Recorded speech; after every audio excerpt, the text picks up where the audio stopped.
Padayong nagkaduol ang Bagyong Luis sa Northern Luzon.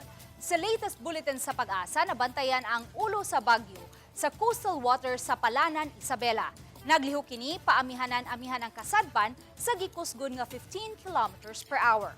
Matod sa Pag-asa, bisan unsang orasa mamahimong muigo ang bagyo sa Northern Luzon o taliwa sa Cagayan ug Isabela karong gabi o baka karong adlaw. Posible usab nga mohinay ang bagyo ug mamahimo na lang usa ka low pressure area.